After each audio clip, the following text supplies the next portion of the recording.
once we determine the actual close of escrow date and get through this whole section, lines 18 through 34, determining close of escrow.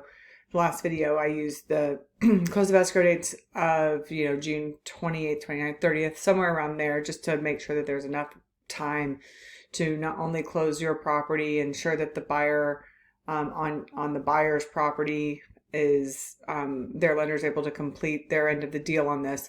And we still have to move through the rest of this particular addendum. So one of the things when you don't have your property under contract and the seller chooses to accept your offer anyway, is the seller is still able to show the property to other buyers. So in this case, so let's say I'm representing you as the buyer. We get you under contract on a property contingent on the sale of your home.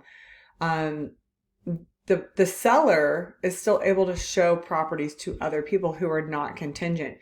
It's possible that they could accept an offer for another buyer, and then come back and notify you and say, listen, we have a backup offer. You have 3 days to remove your contingency. If you're unable to remove your contingency, we're going to cancel this and move forward with this other buyer.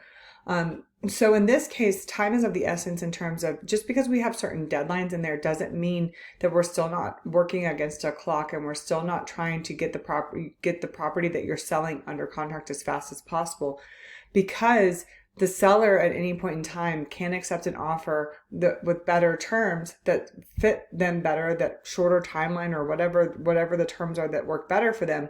And we really have no recourse in that. Once we get the property under contract and we're able to send that offer over to the listing agent, it's a completely different story. They're not able to show the property. They're not able to push you out of the first position. They would have to then continue to honor the deal that we have in place. So it's really important, if you're contingent on the sale and not contingent to close, that we have a very, very, very, that we're working really hard to get your home under contract as quickly as possible. There are some additional terms and conditions here, a couple things with this in terms of the timelines of the purchase contract and things like that.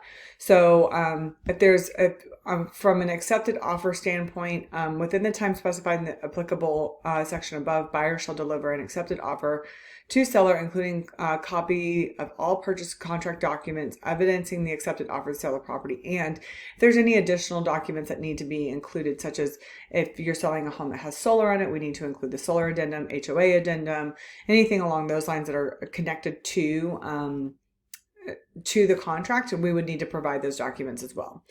Cancellation of accepted offer for buyer's property. So let's say we get you under contract. We're in the middle of inspection period. Your buyer chooses to cancel. At that point in time, we still have to notify the seller of that situation, and then work with the seller. In this case, like the seller is able to decide whether or not they want to move forward or cancel their offer. They might not want to wait on you anymore. Their circumstances may have changed. So at that point, we would have to move forward with, depending on the circumstances, there's various ways that we move forward in a situation like that. Contract time periods. So the contract time periods are basically what's in the purchase contract. So there's a 10-day inspection period. There's time periods around when we would get HOA rules and regulations, CC&Rs, appraisal contingency, loan contingencies, all of that. That's all outlined very specifically in the purchase contract. The most important one specifically would be the inspection period, those timelines. When does the inspection period start? In this case, we have two choices. You either check box on the box on line 63 that says that the date that the contract is incorporated, like once we have an executed offer, essentially, the timelines start immediately. So whether you have a buyer on your home or not, we're moving forward with inspection period right then and there. Like there's no waiting until you get your house under contract. The second option is 3 days after we've received the contract, we've sent it to the seller, everyone's on board, we're all moving forward with the sale of the home, all of those things.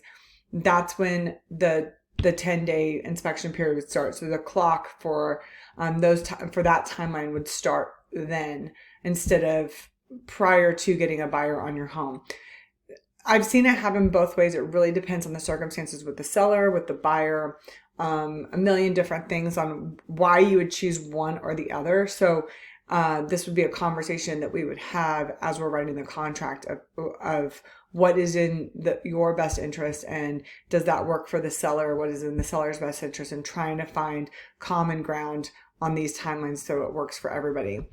If we fail to deliver notice in a timely manner, notice required by the addendum, the seller may issue a cure notice, which then would require us to be compliant within 3 days. If we don't, then you are in breach of contract and they are entitled to keep your earnest money. Status update upon written request. Buyer shall provide the seller with a written update regarding the status of the accepted offer for sale buyer's property. So as we move through the sale of a home and the purchase of the home, and those two things are happening simultaneously, it's really important to keep the other side updated on anything that is going on, so that we can ensure a smooth closing down the road. So these can get very complicated. They can get very, there's a lot of moving parts to them. And the key to a successful closing, a double closing on properties, is ensuring that both myself and the other agent that I'm working with are speaking to each other regularly, staying in touch with things, so that we're able to ensure that we have a smooth closing, and that if there are any issues that arise, we're able to resolve them very quickly.